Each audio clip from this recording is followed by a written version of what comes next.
Hello. Hiya. I'm getting used to things when I get older. Hi. And this is a quick update from the last time we were here. We've got the hoarding up now, so it's a bit more secure. So which project is this then? Which one is this? This is the pool party. The pool party. This is the wettest house in Stoke.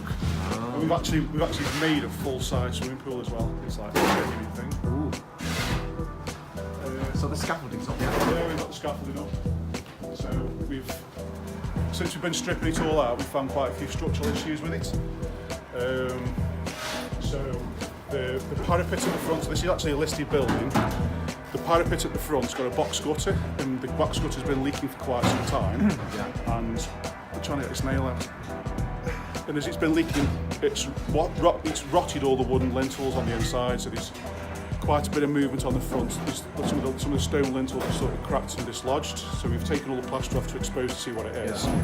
And there's lots of issues, so we've had to put loads of concrete lintels in, we've had to pull most of the brickwork from the inside, we've had building control out, we've had structural engineers, the main purling going through the centre of the house is rotted on one of the ends as well, so we have to put some braces in for it or a shoe.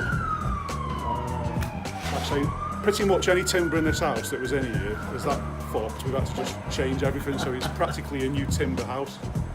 So let's go and have a look. So let's say we've got the hoarding up now, so it's a bit more... Very professional. Secure. We aren't professional. We like to think we're professional. Yeah. Right. Here's one of the steel beams. Wow. This is going to be for the floor. Yeah. But there should be two. So the supply is fucked it over. And here we go, look at this manual labour. Look at this. So we're actually currently taking this chimney out as we speak. I'll explain to you how we've done it in a minute. Yeah. We've got a few steels on here. Where's that for? Is that for the roof?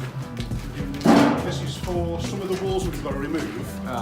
So the idea is we've had these tubes welded on at certain centres of the cavity, and we're bolted through. So you can see them, the holes. So basically these bolt onto these, so that when the steel's taking the load, it stops the lintels from twisting because they've been pinned together. And obviously that makes the centre, so there's no sort of expanding and contracting, it keeps it solid. Right. Go on, lad! So for instance, like this one's got to come out. So we'll put something like that in there for this one because this is holding the top one and the back end of the house.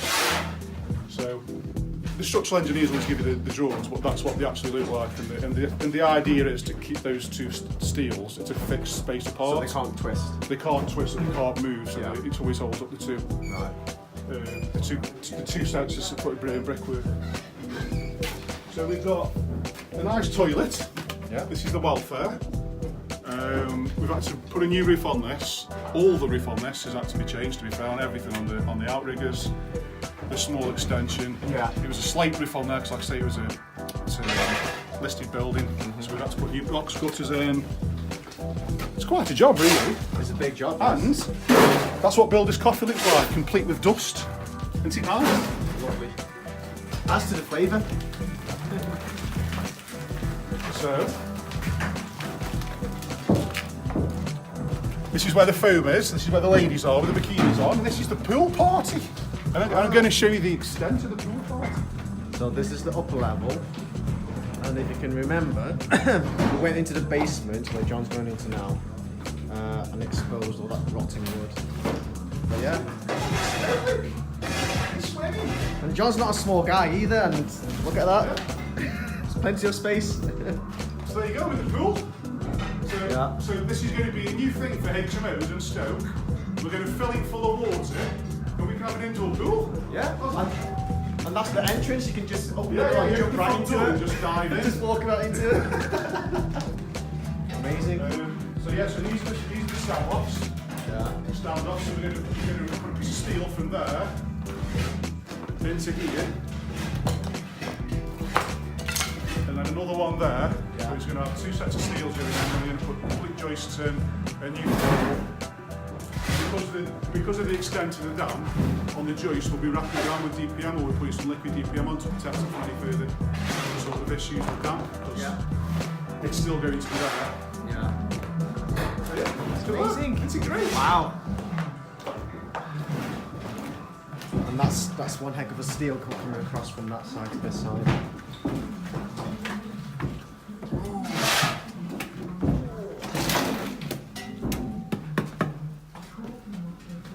So there we go. Let's go upstairs.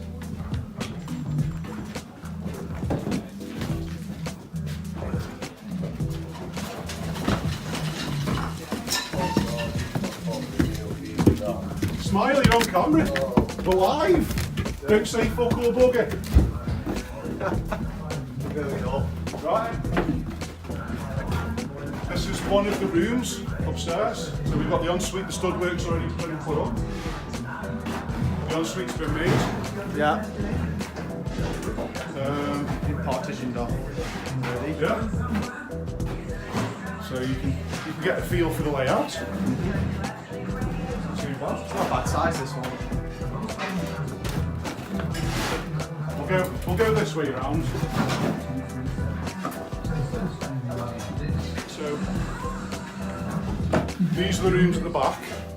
So these rooms are quite small. So what we're going to do is we're going to be bricking this one up. Look at that! Look, you turn around, Nick, come back. There you go. Look, it's Halloween. That's my mask.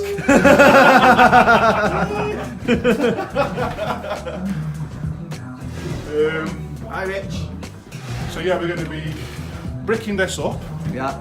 And if you can see these lines, there, and there, we're going to be putting a window in here. Right. We've already put a lintel in on the outside, Yeah.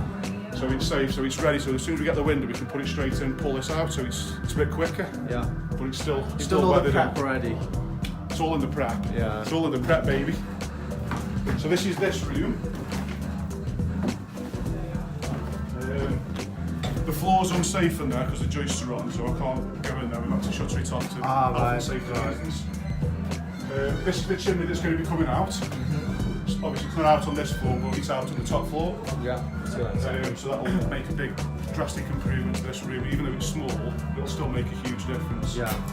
Plus you've got that side on in there as well. Yeah.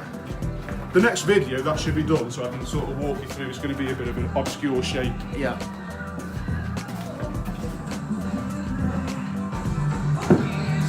Look, one of the joiners is made with your chair. It's the throne. Throne. Look, you like Gandalf. Game of Thrones. It hasn't finished yet, that's going to be... But it means I need to lose some weight. It doesn't fit your ass. Look at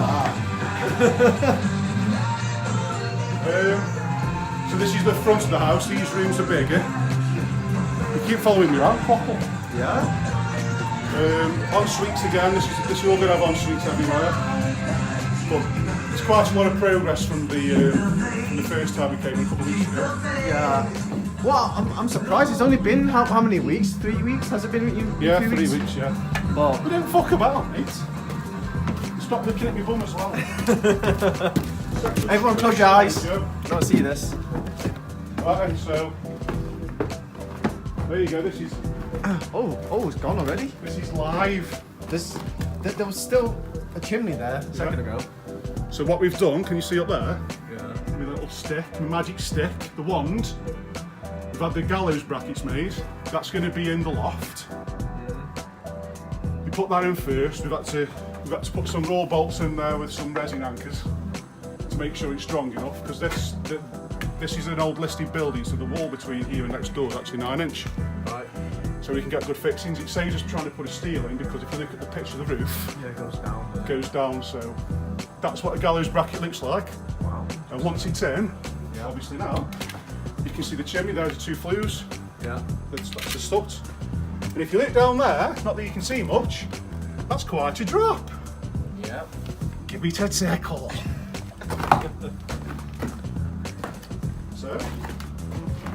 So now you can obviously see that this, if you stand over here and pan that way, you can see what a difference it's going to make. Because if you look at the floor, that's a safe space you saved Yeah. there.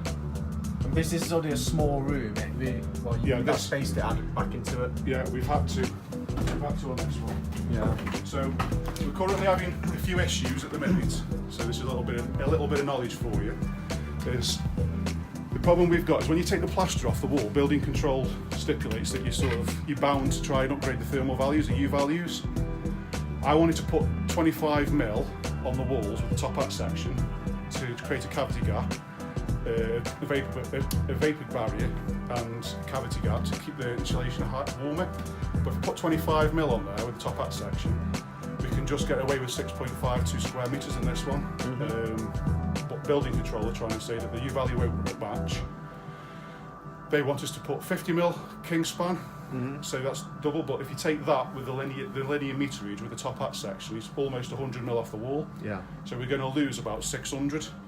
Well, we can't afford that because the room's too small. So I've got building control arguing their side. I've got the HMO officer. This is a licensed property as well. So we've got the HMO officer challenging that, saying that you can't do it because of the room size. Yeah. And then I've got the SAPS guy who's working out the U value. He's saying something else, but my argument is, well, it's a listed building. It's 9-inch walls. I accept that. All the rooms that are big enough, I'm happy to upgrade. The smaller rooms, I need 25mm, so I can still make the rooms better. It'll still keep the mould and the damp away because it's still going to be insulated. It's better than what it is. But we've put a new roof on, as you can see. Yeah. That's why you can see through. There's no slates on the roof at the minute. So we're going to be insulating all the roof as well. So we've improved the U value on the roof. We've improved the U value with regards to the windows. We're going to be putting 25mm on there and 50mm everywhere else. But common sense is missing somewhere in between. So I'm going to organise a big site meeting between everyone and give them all a round of fucks and sort it out. That's one of the things we have to sort out. Life of a builder, ain't it? Yeah, that's it. So, when I first said, this is the extent of the damage in this property, when I first said that it was like the box gutter was missing, so this is the front of the building here. Wow, that's the whole wall's gone. So this timber here is part of the box gutter that we put on. That obviously, the felt overlaps the box gutter and it falls into a parapet here. Because it's a listed building, if you look, this is stone. Can you see on the camera? Yeah. So this is stonework here, and then you've got a 9-inch wall behind it. So this is the corbelling, the decorative side on the outside. Yeah. So if you look at this, can you see that? This is the wall plate. Basically, the wall plate is a piece of timber. Can we get a bit dark? Look at this fucking technology. Get some light on. Here we go, look. Let's sort it out. Excuse me, people, we've got a few technical issues. Right, can you see it now? Yeah. Right, so this bit here, these are the rafters that come down, and then they all sit on top of the brickwork on this piece of timber. If you go over to this part here, can you see where this timber's rotten? Yeah. Look. So the wall plate needs splicing and patching in. Yeah. So it's sitting on top of this stonework. Well, this stonework is a decorative fascia on the outside of the corbelling. Yeah. So we've had to take away all the brickwork. Yeah. But then this part here, this is the timber that's holding up the centre part of the roof. Yeah. So that goes all the way through the building, as you can see. Yeah. But obviously at the end where it's been rotten, It's been rotting as well. look. Yeah, it's gone. So what we're going to have to do is we've had the structural engineer out, so we're going to put what's called a shoe on it. So a shoe's a piece of metal that we're going to put through there and bolt to give it some strength and go back up. Right. I'll try and do some photographs, so we'll do a video when we come to do it because we're doing that soon. But once we've done that and repaired the ends, we can then build this back up. Yeah. And then box it back in and then change the lintels of the windows. So as you can see, there's quite a bit of work. Really big job this as well, still.